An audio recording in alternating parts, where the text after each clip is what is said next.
Hey guys, Uncommon Ramen here. When I was probably still in grade school, my dad introduced me to the first four Star Wars movies. So that was episode 4, 5, and 6. Um, and I remember an iconic scene where they are on the Millennium Falcon and Chewbacca is playing a game with C3PO.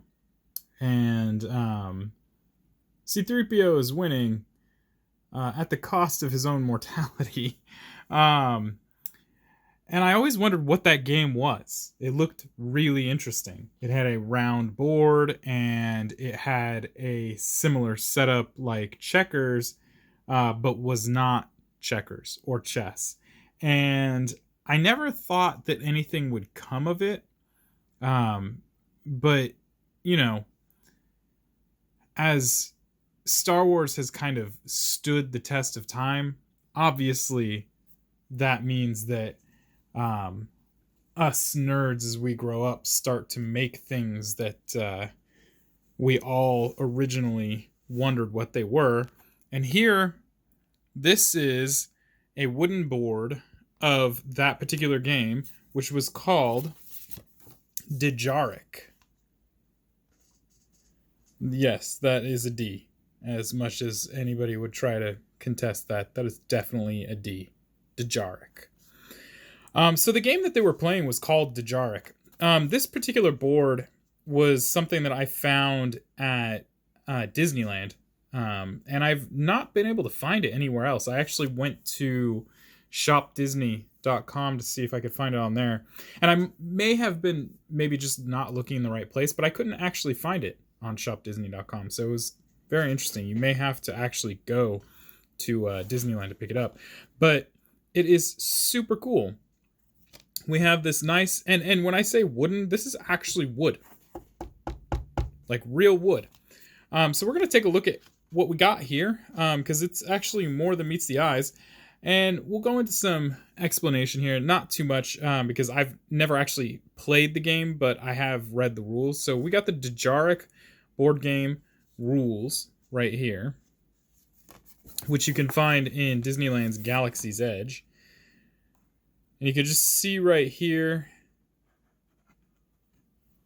some of the explanation. We got some examples right here.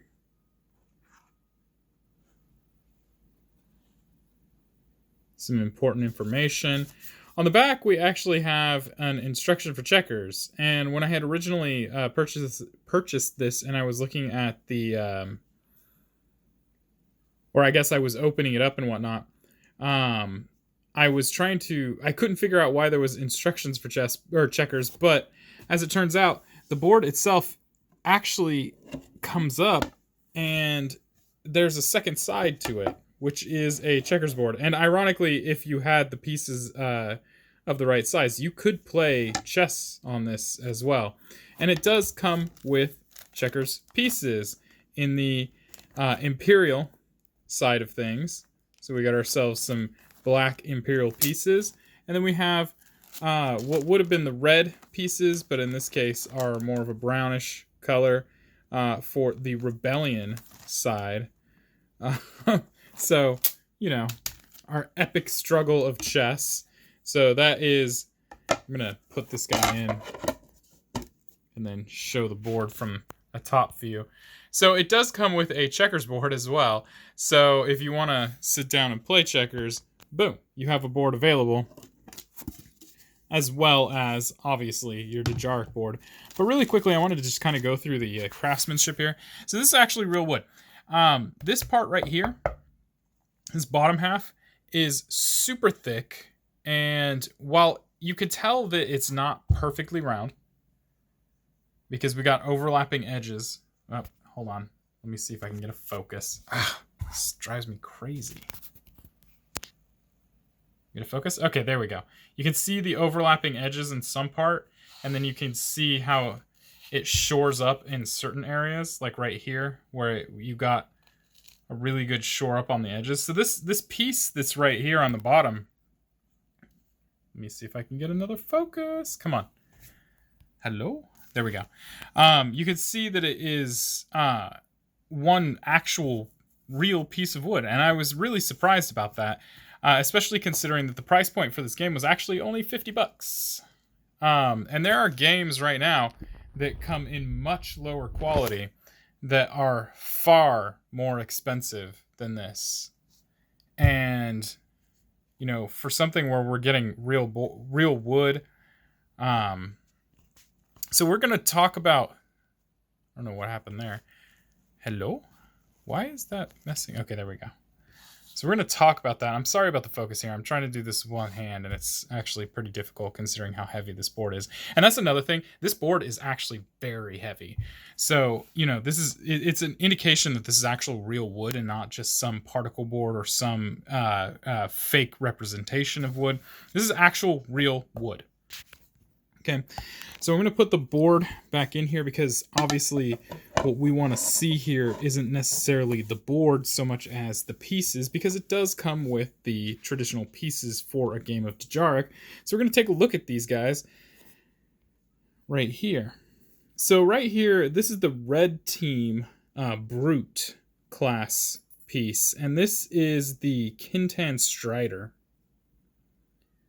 Right, and so this is probably where they got away with a little bit of cost skimping, because the miniatures themselves, they're pretty solid, but they are not detailed well at all, which actually ends up kind of being an upside, especially for people who are inclined to repaint their miniatures.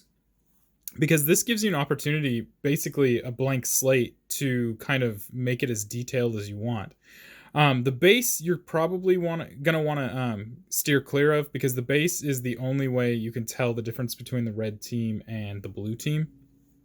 So this one is clear based on the base here that is part of the red team. We also have the red team Scout, which is a Hojix. And again, you can see that there's an extreme lack of detail here. But you know, if you rewatch the episode where they have probably the best view of the Dejarik board, which is the one where C-3PO is playing Chewbacca, the detail on there was kind of sketchy at best anyway. Then we have the red team Nagok, which is a Predator type. And again, it's left pretty much like a blank slate. You could pretty much go in here and paint this and detail it the way you want to detail it. And then finally, we have the red team Manak, which is, oops, sorry about that, which is a Guardian class.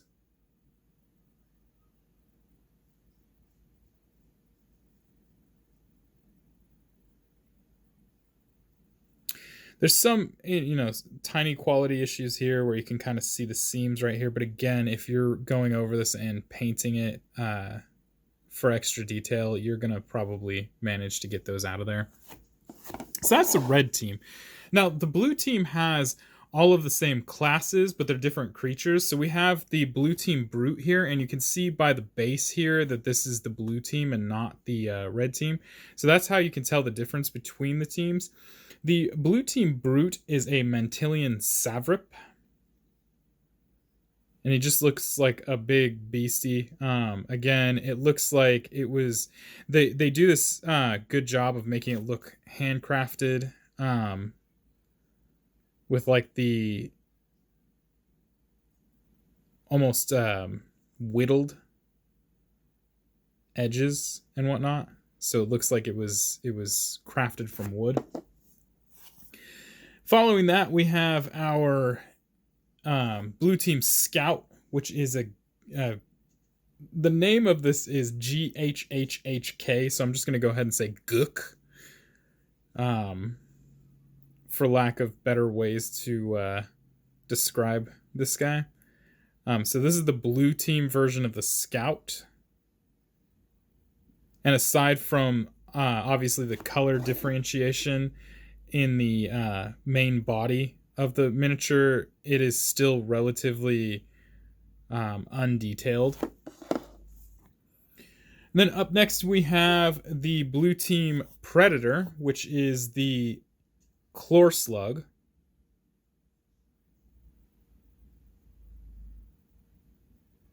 And again, like right here, you can see the seam that attaches the tail to the rest of the miniature. But it's something that, again, if you're doing a lot of custom paints on that and whatnot, even right here, you'll probably be able to cover those seams. And then finally, we have our blue team Guardian, which is a Molitor.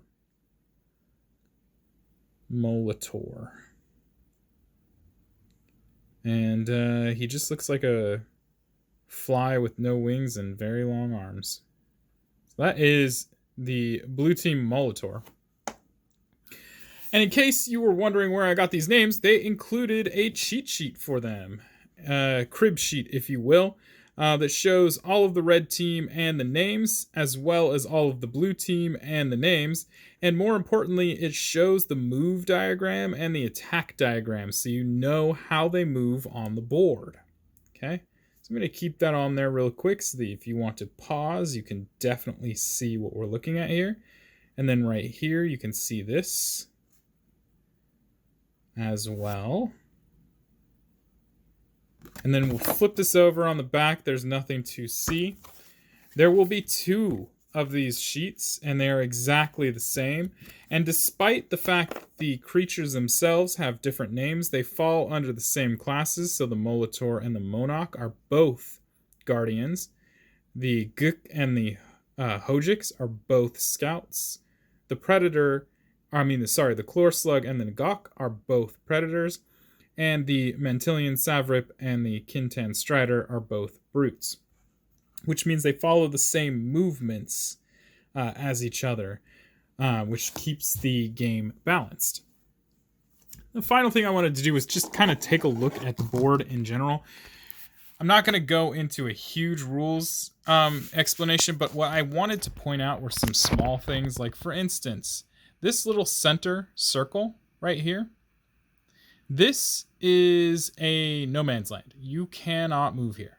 This little center section serves as a walled off section that can never be moved in under any circumstances.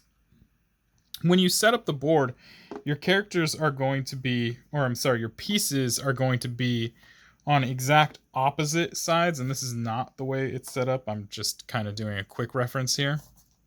And they're all both facing the center section here. So it's important to know that this piece right here can't move into the center section right here, because again, this center section serves as a no man's land. Let me get my hand out of there. So in order to get to the other pieces and attack your opponent, which is essentially the purpose of this game, is that you want to eliminate all of your opponent's pieces, you're going to have to find your way around the board by moving from space to space around this center section. And then finally, once you've moved into place, making the attack. Most of these pieces can actually only move forward on the board. There is one piece that is capable of moving actually off the board onto the other side, which you can see if you read the diagram in here. But aside from that, that is basically how this game is played. You're just going to move the pieces along these edges based on their movement diagram, and then you are going to try and put yourself in a position where you can attack your opponent's pieces and eventually eliminate them from the game by taking out all of their pieces. There are only 4 pieces per person, so in total there's going to be 8 pieces on the table until slowly but surely they are eliminated. And each piece, like I said, has a counterpiece on the opponent's side that is exactly the same. So we have a brute here, and we have a brute here. We have a guardian here, and we have a guardian here. So it's important to understand that there is no imbalance here. Both sides have the exact same pieces, the exact same number of pieces. So it's about the strategy of placement and figuring out how best to get into an attack position. It is played with, again, only 4 pieces per side, so it's going to be a slightly tighter game of basically chess. And that is Dejarik. Again, you can always pause the video on the rule book so you can see the exact rulings and everything. And I'm sure after I've had a chance to play a couple of games, I will go ahead and put up another video of this. This is just mostly an unboxing so that we can see what you get in the box. But again, I'm not sure where you can purchase this outside of Disneyland. Maybe it's on Shop Disney. Again, I went to look for it and I didn't see it, but that doesn't mean anything. So yeah, if you have any comments, please leave them below. I love hearing from you guys. I will be deleting any negative comments, so guys, keep it classy. And as always, if you like the video, please like and subscribe, and consider, backing me on Patreon if you want to see more content like this. I do this in my free time, so any kind of backing would help me bring more content to the table. And guys, until next time, that is it. Peace.